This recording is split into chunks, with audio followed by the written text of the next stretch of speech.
The night had been calm, almost too calm for the city's usual weekend chaos, until the black sedan skidded around the corner at full speed, its headlights slicing through the darkness like twin blades. Richard Hale, the famously cold-hearted CEO of Hale Industries, had just stepped out of the charity gala when the car came barreling toward the crosswalk. His driver barely had time to shout.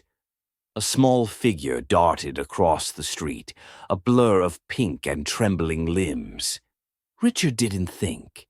He lunged forward just as the sedan blasted its horn, pulling the little girl into his chest as the car whooshed past, missing them by inches.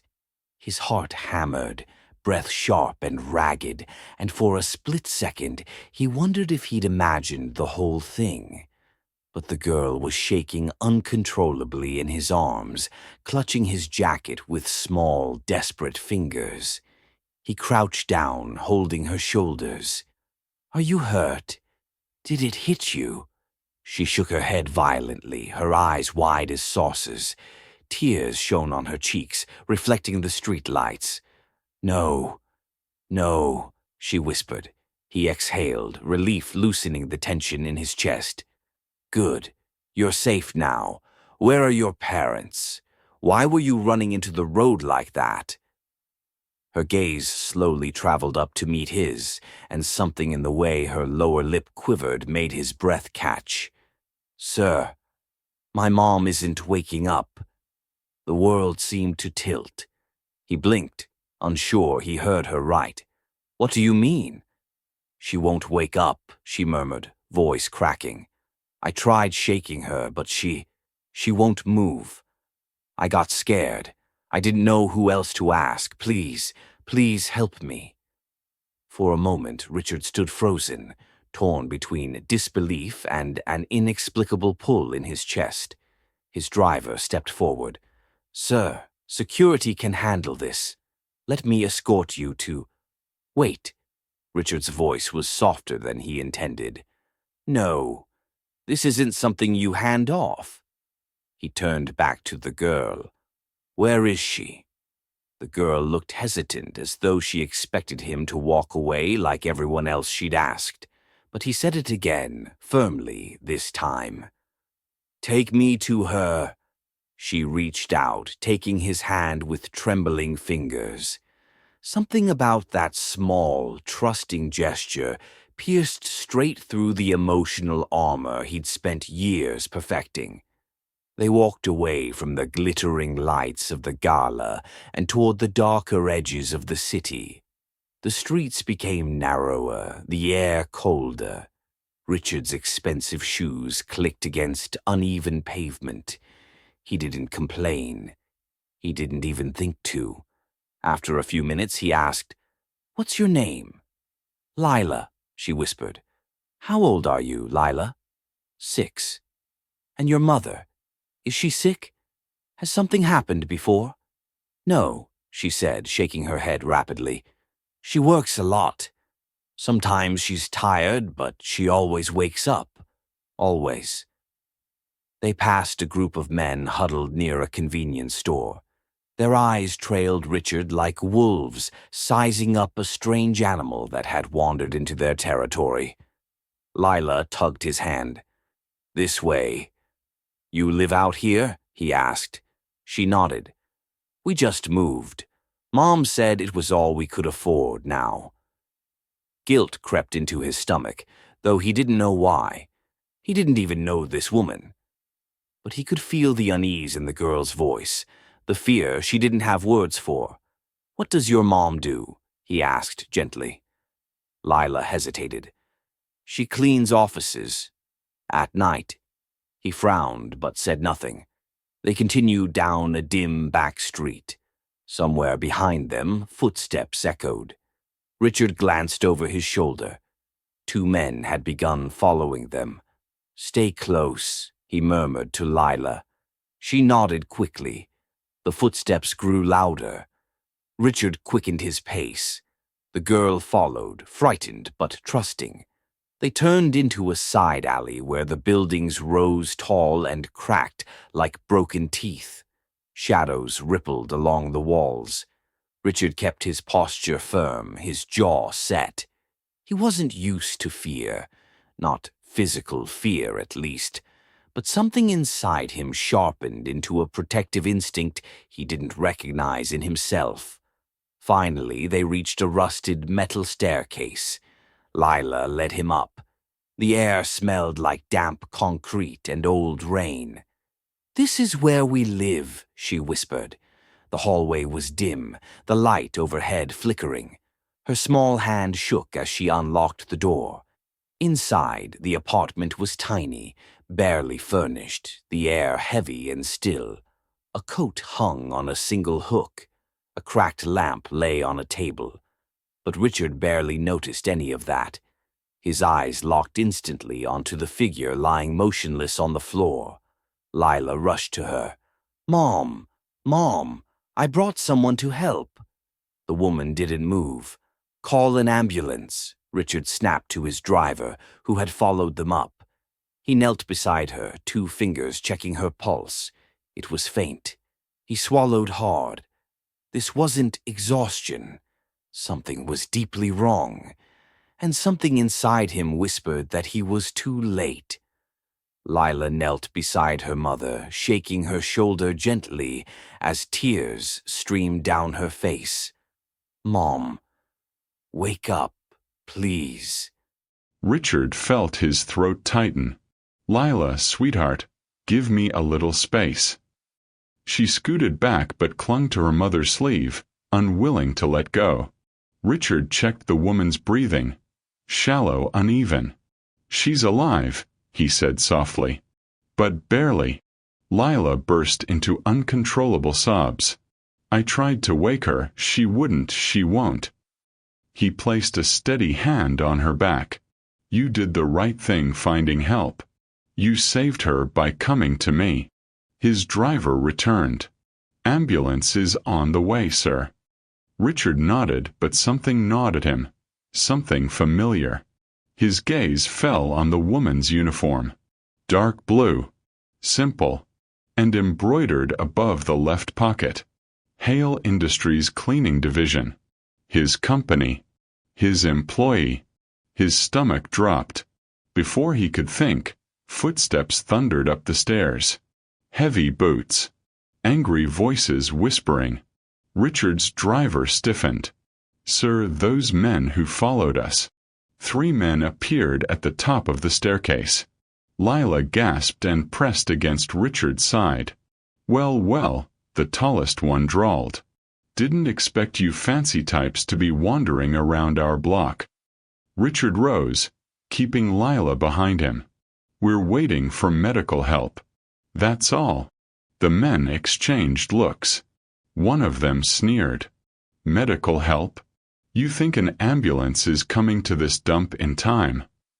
Another chuckled. "Might as well give us your wallet. Consider it a community donation." Richard's driver stepped forward, reaching inside his jacket, but Richard raised a hand slightly, signaling him to stand down. He kept his voice calm but cold. "I'm not giving you anything. We're leaving when the paramedics arrive." The tallest man grinned. "Then we'll take what we want ourselves." He stepped forward. Lila whimpered. Richard squared his shoulders, adrenaline flushing through him. He wasn't a fighter. He hadn't thrown a punch since college. But something primal surged inside him. "Touch her," he said quietly, "and you'll regret it." Laughter echoed down the hallway. The first punch came fast. One of the men swung at Richard's driver, who dodged and shoved him backward. Another lunged at Richard. Richard moved instinctively, blocking the swing with his forearm and shoving the attacker against the wall. His heart thudded violently, but he didn't break. "Stay behind me, Lila," he shouted. She clung to the corner of the room, crying. The attackers regrouped, fury in their eyes. Before they could charge again, a loud wail filled the building, the distant but growing sound of sirens. One of the men cursed. "Forget this. Let's go." They scrambled down the stairs, boots pounding until the sound faded. Richard exhaled shakily. His driver wiped blood from his lip. They would have robbed us blind if the ambulance hadn't scared them off. Richard nodded, then rushed back to kneel beside Lila's mother. "She's still breathing. Lila, sweetheart, the help is almost here. Hold on. Is she going to die?" Lila whispered, her voice so small it almost broke him. "No," he said firmly. "I won't let that happen. I promise." Paramedics burst into the apartment moments later. The lead medic knelt beside the unconscious woman, checking vitals, asking questions Richard and Lila answered through shaky breaths. "Severe exhaustion," the medic muttered. "Dehydration. Malnutrition. Possibly fainted from low blood sugar and prolonged stress." Richard felt the words like punches. His company. His employees. Was this what he'd allowed to happen? They lifted her onto the stretcher as Lila held her mother's limp hand. "Can I ride with you?" she begged. The medic hesitated. "There's limited space." "She rides," Richard said immediately. "And I'm coming too." The medic glanced at him. Recognition flickered in his eyes. "Mr. Hale?" "Yes." Understanding dawned. "Right. Fine. Let's move." Inside the ambulance, Lila clung to her mother's arm while Richard sat beside her, his pulse finally slowing but his mind racing. "Lila," he said gently, "has your mom been eating? Drinking water?" Lila shook her head. "Sometimes she says she already ate at work. But I know she didn't. She gives me her food sometimes. She said that's what moms do." Richard closed his eyes briefly. He felt something heavy settle in his chest, anger, guilt, disbelief. "Did your mom ever say anything about work?" he asked. "She said it got harder. Fewer people. Same amount of cleaning. Sometimes more." Lila sniffled. But she didn't want to complain because she said complaining makes people lose jobs. His jaw clenched. This was his company. His responsibility. As the ambulance raced toward the hospital, he looked at Lila, then at her fragile, unconscious mother, and made a silent vow. When they reached the hospital, doctors rushed her into emergency care. Lila was shaking uncontrollably now, sobbing into Richard's coat. He knelt beside her. "They're helping her," he whispered. "She's in good hands now. Please don't leave," she begged. "You're the only one who came." He swallowed tightly. "I'm not going anywhere." And for the first time in years, he meant every word. The waiting room felt like a world suspended in time. Soft beeps, hushed voices, the faint smell of disinfectant. It all blurred around Richard as he sat beside Lila. She leaned against him, her tiny body trembling with exhaustion.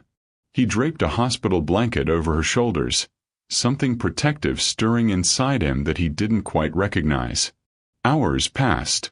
When the doctor finally walked toward them, Richard stood immediately. "How is she?" he asked. The doctor gave a tired but reassuring nod. "She's stable. Very weak but stable. Severe dehydration, malnutrition, prolonged overwork. Her body shut down to survive." Lila's lip quivered. She's gonna be okay. "With rest and proper care, yes," the doctor said gently. "She was very lucky someone got to her in time." Richard looked at Lila, this tiny girl who had run through the night alone because she had no one else. Something inside him clenched. "Can we see her?" he asked quietly. The doctor led them to the room. Lila rushed to her mother's bedside and grabbed her hand. The woman's breathing was steadier now, though her face was pale and worn. "Mom," Lila whispered. "I found help." Richard stood back, allowing the moment to belong to them. He had stepped into this night as an outsider, yet somehow now he felt responsible, connected. When they left the room, the doctor took Richard aside. "You said she works for you?" A pause. "Yes." The doctor exhaled. "Then I hope you understand. This didn't happen in a day or a week. This was months, maybe years, of pushing her body far beyond its limits."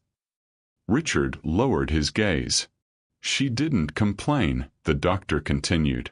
"Most people in her situation don't. They're scared of losing what little they have. But silence doesn't mean safety. It often means suffering."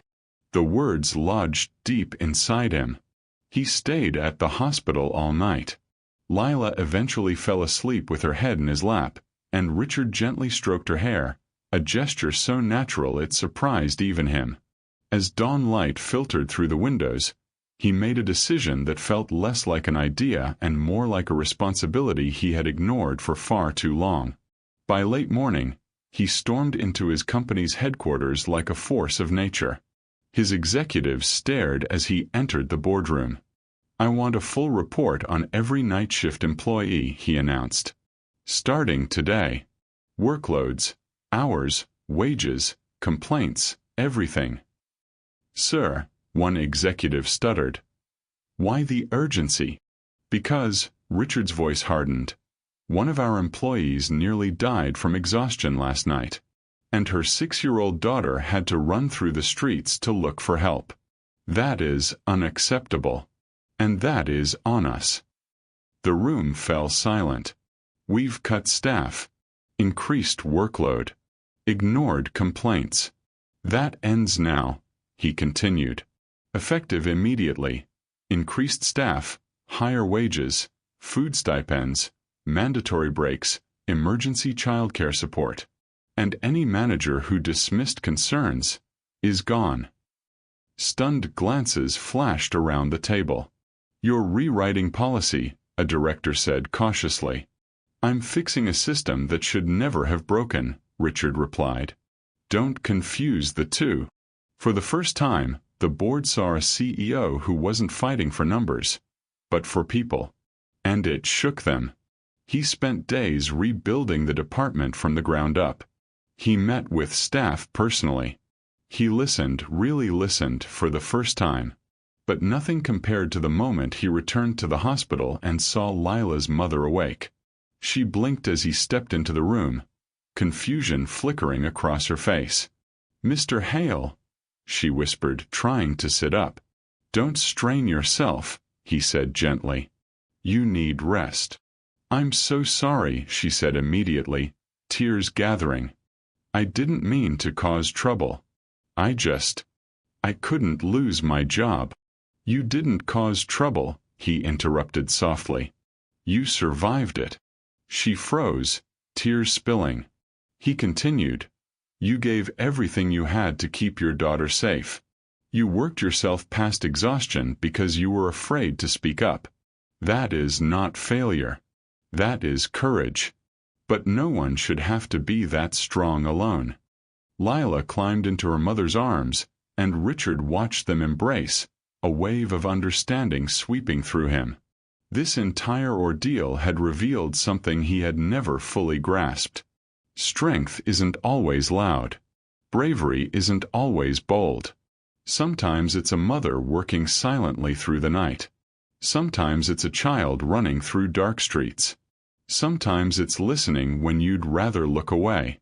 Weeks later, when Lila visited his office with a drawing, he felt a smile tug at his lips, a real one. She held up the picture, Richard pulling her from the path of the speeding car, her tiny hand in his. "You saved me," she said proudly. He knelt, meeting her eyes. "Lila, you saved me too." Her mother watched from the doorway, tears in her eyes but hope blooming behind them. And in that moment, Richard realized the true moral of everything he'd lived through. Helping others isn't charity, it's responsibility. Seeing people isn't kindness, it's humanity. And sometimes the smallest voice can force the biggest heart to finally open. He looked at Lila's mother and said, "No one at my company will ever feel invisible again. That is my promise." As Lila hugged him tightly, he felt something shift inside him permanently. A reminder that power means nothing unless it lifts others. Protection means nothing unless it is shared. And compassion means everything when it's needed most. If this story moved you, hit that like button and subscribe for more incredible tales of transformation and humanity. Drop a comment below telling us about a time someone showed you unexpected kindness, or when you chose to help someone who needed it most. Share this video with someone who needs to be reminded that compassion is the greatest power we have. Until next time, remember that the smallest act of kindness can change someone's entire world.